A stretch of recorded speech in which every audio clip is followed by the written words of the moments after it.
সাংবাদিকদের সার্জিস আলম, আওয়ামী লীগের বিচারে কেউ হস্তক্ষেপ করলে আবারও প্রতিবাদে নামব। রাজাকার রাজাকার গালি দেওয়ার দিন শেষ, বললেন মিজানুর রহমান আজহারী।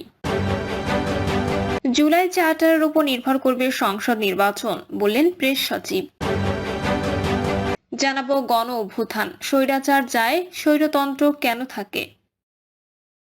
শুনছিলেন সংবাদ শিরোনাম, এবারে বিস্তারিত। সাংবাদিকদের সার্জিস আলম, আওয়ামী লীগের বিচারে কেউ হস্তক্ষেপ করলে আবারও প্রতিবাদে নামব। জাতীয় নাগরিক কমিটির মুখ্য সংগঠক সার্জিস আলম বলেন, আওয়ামী লীগ ও তাদের দোসরদের বিচারে কেউ যদি কোনো হস্তক্ষেপ করে তাহলে জাতীয় নাগরিক কমিটি অথবা বৈষম্য বিরোধী ছাত্র আন্দোলন বলেন আমরা ঐক্যবদ্ধভাবে হয় ওই ব্যক্তি অথবা প্ল্যাটফর্মের বিরুদ্ধে আবার শুরু হবে প্রতিবাদ। তিনি বলেন, আমাদের দেশে একটা সমস্যা হচ্ছে নেতারা খুনি হাসিনার মতো খুব সহজে সেফ এক্সিট পেয়ে যায়।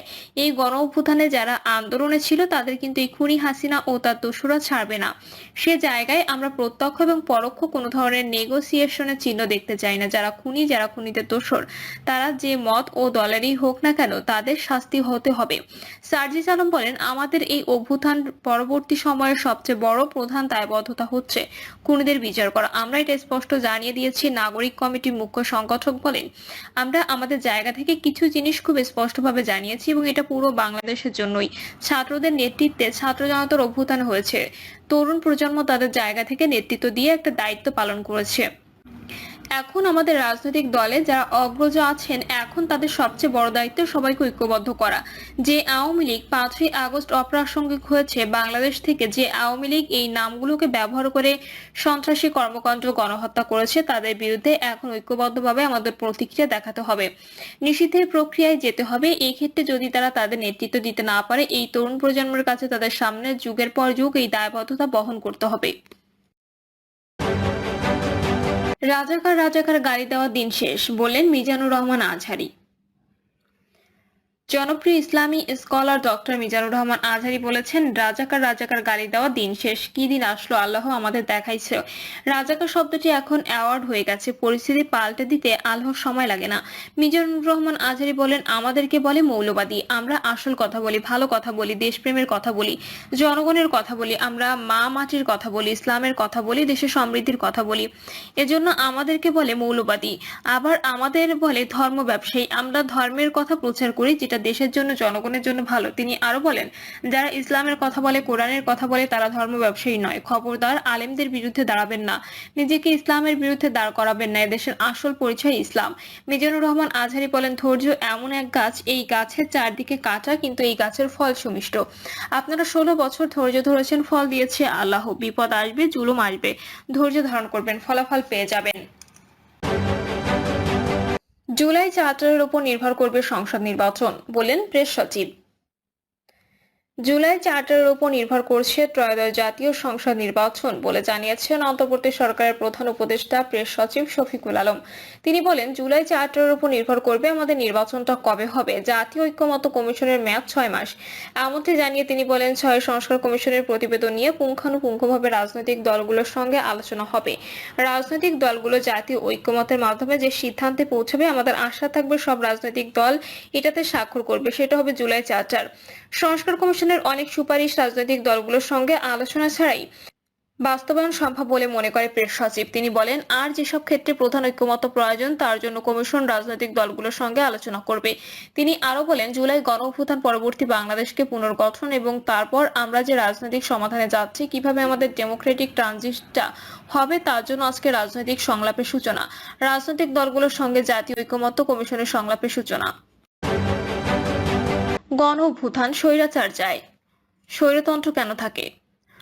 অবৈধ পন্থায় 1982 সালের 24শে মার্চ ক্ষমতা দখলকারী সামরিক স্বৈরাচারের এরশাদ বিরুদ্ধে রাজপথের সর্বপ্রথম সক্রিয় হয় শিক্ষার্থী সমাজ গণবিরোধী শিক্ষানীতি বাতিলের দাবিতে। তবে আন্দোলনটি স্রেফ শিক্ষানীতির বিরুদ্ধে ছিল না। 1982 সালে 17 সেপ্টেম্বর শুরু হওয়া এই আন্দোলনে 3টি দাবি ছিল। এক, মজিদ খানের গণবিরোধী শিক্ষানীতি বাতিল।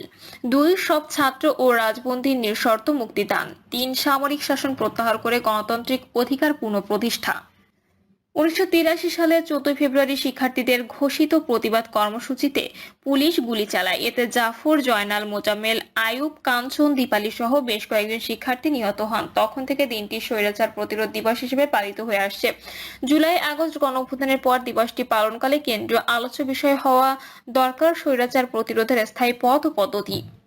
মুক্তিযুদ্ধের মাধ্যমে স্বাধীন বাংলাদেশের রাষ্ট্র গঠনের আদি পাপ মীমাংসা না করেই আওয়ামী লীগের একক ইচ্ছায় সংবিধান প্রণীত হয়েছিল। কি সেই আদি পাপ? স্বাধীন দেশের জন্য নতুন সংবিধান সভা নির্বাচনের মাধ্যমে নির্বাচিত প্রতিনিধিদের দ্বারা সংবিধান প্রণয়ন না করা, ফলে দলীয় অনুগত আইন প্রণেতাদের মাধ্যমে এক ব্যক্তির হাতে সব ক্ষমতা কেন্দ্রীভূতকারী সংবিধান প্রণীত হয়েছিল, যারা আসলে পাকিস্তান রাষ্ট্রের সংবিধান প্রণয়নের উদ্দেশ্যে 1970 সালে নির্বাচনে তৎকালীন পূর্ব বাংলা থেকে নির্বাচিত হয়েছিল। সংবিধান সভা ও জনতার সম্মতির ভিত্তিতে এক ব্যক্তিকেন্দ্রিক স্বৈরাচারী ক্ষমতা বন্দোবস্তের সংবিধান পাল্টানোর দ্বিতীয় সূচক এসেছিল 90 এর গণঅভ্যুত্থানের সময়ে। আন্দোলনকারী কোনো পক্ষ থেকে তেমন আলাপও উঠেছিল, কিন্তু সেই আলাপ, দাবি ও গণঅভ্যুত্থানকে স্টেপ সাংবিধানিক ক্ষমতা হস্তান্তরের ধারাবাহিকতার দিক দিয়ে গিয়েছিল তৎকালীন রাজনৈতিক দলগুলোর নানামুখী জোট। পরবর্তী রাজনীতিতে সামরিক স্বৈরাচার এরশাদের পুনর্বাসন ঘটেছিল এসব দলের হাতেই। কেবল পুনর্বাসন নয়, নির্বাচনী রাজনীতির অপরিহার্য অঙ্গে পরিণত হতে পেরেছিলেন। পতিত সামরিক স্বৈরাচারের হয়ে উঠেছিলেন গণতন্ত্রের শোভা। এসব রাজনৈতিক দলই আজ তক আমাদের গণতন্ত্রের মাস্টার হয়ে বসে আছে। তাদের গণতান্ত্রিক বুলির আড়ালে চাপা পড়ে যাচ্ছে রাষ্ট্র গঠনের আদি পাপ শোধরানোর জরুরত ও দাবি। বাংলাদেশের মানুষের রাজনৈতিক অভিজ্ঞতায় স্বৈরাচারের বিরুদ্ধে লড়াই, প্রতিরোধ গড়ে তোলা দীর্ঘ অভিজ্ঞতায় চূড়ান্ত বহিঃপ্রকাশ ঘটেছিল 71-এর মুক্তিযুদ্ধে। স্বাধীন রাষ্ট্রে তারা নাগরিক অভ্যুত্থানের মাধ্যমে স্বৈরাচার এরশাদের পতন ঘটিয়েছে, কিন্তু জনতার বিরোচিত উত্থানকে অর্থবহ করতে একটি ন্যূনতম গণতান্ত্রিক রাষ্ট্র গঠনের দায় রাজনৈতিক দলগুলোর পালন করেছে, বরং এরশাদকে ভোটের রাজনীতির পুতুলে পরিণত করেছিল। ফলে দেশ থেকে স্বৈরাচার যায়, কিন্তু নানা মোড়কে সাংবিধানিক স্বৈরতন্ত্র থেকেই যায়। ছাত্র সমাজ ও সাধারণ মানুষ ভেবেছিল আইয়ুব, ইয়াহিয়াকে ঘটানো গেছে, এরশাদকে উৎখাত করা গেছে। এবার গণতান্ত্রিক রাজনৈতিক দলগুলোকে 5 বছর অন্তর নির্বাচনের মাধ্যমে ক্ষমতায় বসালে গণতন্ত্র নিশ্চিত হবে। বাস্তবে গণতন্ত্রের ধারণাকে নির্বাচনে সংকুচিত করা 90 উত্তর রাজনৈতিক ডিসকোর্সের প্রধান সীমাবদ্ধতা। কোনো রাষ্ট্রের ক্ষমতা বিন্যাস যদি ন্যূনতম গণতান্ত্রিক না হয়, তাহলে নির্বাচন তেমন কাজে আসে না, বরং নির্বাচনের মাধ্যমে নির্বাচনী স্বৈরতন্ত্র কায়েম হয়। বাংলাদেশের রাজনৈতিক ও বুদ্ধিবৃত্তিক পরিসরে এই বোঝাপড়া বরাবরই অনুপস্থিত ছিল এবং আছে। নাগরিকের কাছে যদি কিছু না থাকে, নিজের বাছাই করা প্রতিনিধি যদি তার জীবন মৃত্যুর প্রভু হয়ে ওঠে, তাহলে শুধু নির্বাচনী ব্যবস্থা নির্মম পরিহাস মাত্র। গত 15 বছর সেই নামকস্তে নির্বাচনী ব্যবস্থাই ছিল না। এতে প্রতীয়মান রাষ্ট্র কাঠামো গণতান্ত্রিক না হলে এমনকি সুষ্ঠু নির্বাচনটুকুও বহাল রাখতে সক্ষম হয় না। শুধু নির্বাচনী ব্যবস্থাকে গণতন্ত্র বলে প্রচারের সংকট উন্মোচনের দায়িত্ব ছিল বুদ্ধিজীবীদের, অথচ